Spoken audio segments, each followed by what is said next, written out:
This is Frank Valente with eXp Realty in Northern California, and today I'm going to be giving you a market update for Northern California, specifically for Placer, Sacramento, El Dorado counties combined, and this will be November 2021.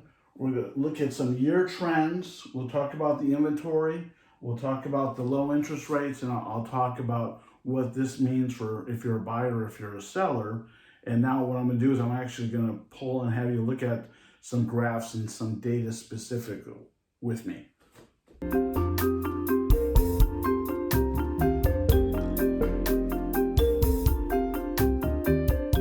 Okay, the first graph that we're looking at, so we're going to be looking at Placer, Sac, El Dorado County, and we're looking at a graph that shows sales, new listings, and new pendings. So when I study trends and I want to demonstrate trends, it's nice to look over a year trend.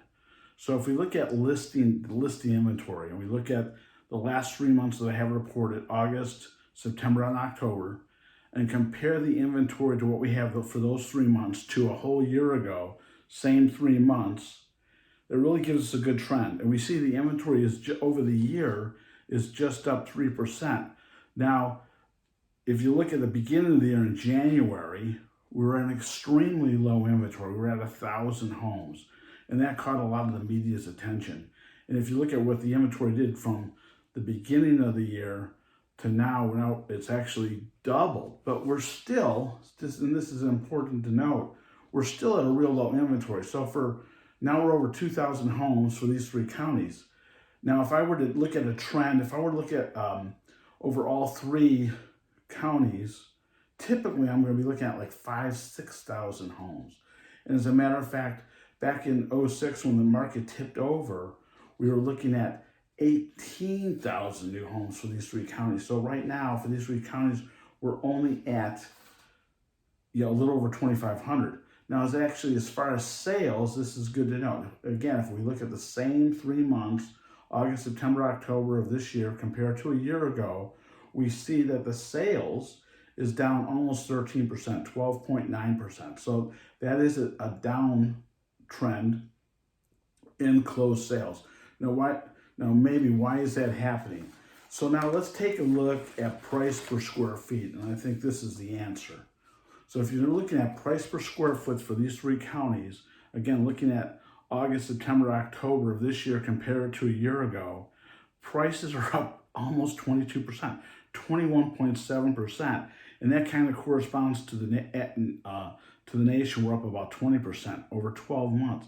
That's just not a sustainable number for prices to keep going up, and that's why we saw some less sales, because there's when prices go up, people's income, people's savings don't go up that high. So at every price point, we're going to start seeing less buyers in that price point. Now, it's still a very strong seller's market.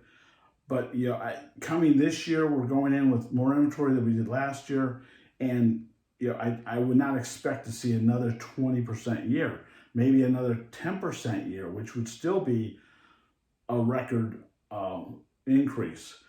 Typically we like a good solid market is maybe about a 3 to 4% increase year to year. So this is simply not a sustainable number. But it's still, the prediction is we're still going to have lots of sales, and we're going into the year with very low inventory compared to historic numbers. Okay, well anyways, I'm glad you actually got to look at some real data with me that actually comes from our MLS. So to summarize, we're still at a very low inventory, no matter what. And we're going into the next year with a very low inventory. So that's good news for a seller. Not as good news for a buyer. But if you're a buyer, we got still low interest rates. And here's a note on that. I mean, interest rates have nowhere to go but go up at some point. And statistically, if interest rates, they're bouncing, say, around 3%, they go up to, say, at some point 4%, that's still low, but that's a 1% increase. What that does to buying power, you raise interest rates by 1% on mortgages, buying power goes down by 10%. So again, Still a strong seller's market. I'm going to predict that for next year. If you got any questions, if you'd like me to drill down to your county, to your city, even to your zip code, I can do it. And please always call and text or email, and have a great day. Bye-bye.